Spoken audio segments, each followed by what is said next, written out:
So in today's video, I just wanted to go through a few different things that I do on my pressure washers to make sure that they're running properly and to help prevent them from getting damaged. Recently, I lent a pressure washer to a couple of different people and became quickly aware that not many people actually know these things. So if you already do, then that's great, but if not, hopefully this video will help. So the first thing that I wanted to mention is to not use those Aquastop connectors.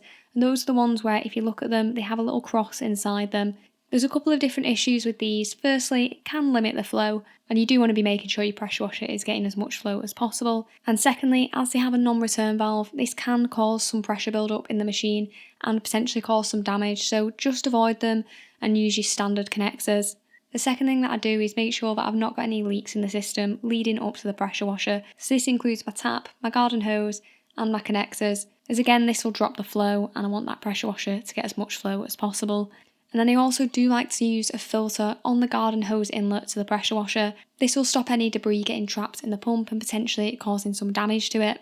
Now when you are setting up and packing away your pressure washer, most of them will have instructions in the manual telling you how to do this. So do check your specific pressure washer's manual and do follow their advice. Now on my particular pressure washers, I'm going to just run you through what I quickly do. So the first thing that I like to do is connect up that high pressure hose and the gun to the pressure washer. The next thing that I'll do is turn on my garden hose, check that that's running through properly, there's no kinks and there's no air built up in that hose either. I usually do this for about 20 to 30 seconds. After this, I will connect my garden hose up to the pressure washer and then I'll pull the trigger on the pressure washer. And what I'm just doing here is checking that there's no air in the system. So if I did notice any spluttering at this stage, I would wait until that had stopped before proceeding with the next step. Once I'm happy, I will plug the machine in, and then before I actually turn it on at the machine itself, I will keep the trigger pulled on it and I'll turn that power on as I've got that trigger pulled.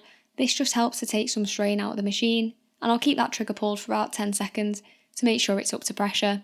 Now when I'm packing away all my pressure washer equipment, there are a few steps that I do as well.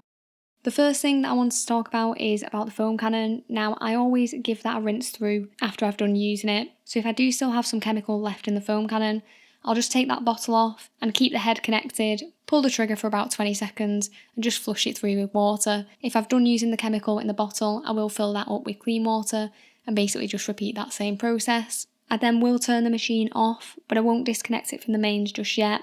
At this point, I'll pull the trigger to release the pressure. Next, I will turn off the tap and disconnect it. I'll just pull that trigger briefly again until any water stops coming out.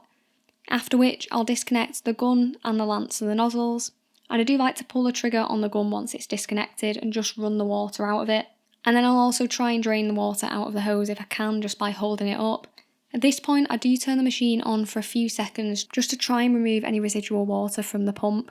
This is going to help when storing it in winter, as it means there's less water in the pump that could freeze and crack some of the internal components. Now over the winter months when it does get colder, ideally the machine should be stored inside, and the best place for this would be the house. I do understand though that that's not always possible, and sometimes they need to be stored in a garage or shed instead. In this case, then it is a good idea to try and put either a thermal jacket on it or at least a blanket to try and keep it a bit warmer. A few more things that I did quickly want to mention are, firstly, if you are going to be leaving the machine and not using it, then do just turn it off at the machine and depressurise it by just pulling that trigger.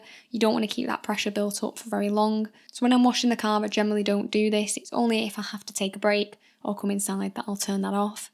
And secondly, if you are using an aftermarket short trigger gun, as I use myself and I know a lot of people do, then do just check that you are using the right nozzles. And by this I mean the correct orifice size.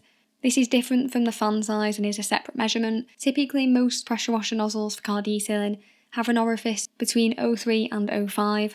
If you use an orifice that's too large, then you're just going to get low pressure out of the nozzle, but if you use one that's too small, then you can get back pressure which can damage the machine. I am going to pop a link in the description to a chart that will give you a guide on which orifice is going to work best for your pressure washer. All you need to find out is your pressure washer's flow rate and max pressure, which you should be able to find out by quickly googling it, and then you can compare it to that chart to make sure you're using the right one. Now as I said, these are just some things I do, it's not an exhaustive list, and it's always a good idea to check your manual just to make sure if there's anything specific for your particular pressure washer to make sure you do keep it in good nick. Now if you have found this video helpful, it would be brilliant if you could drop it a like, and thanks very much for watching.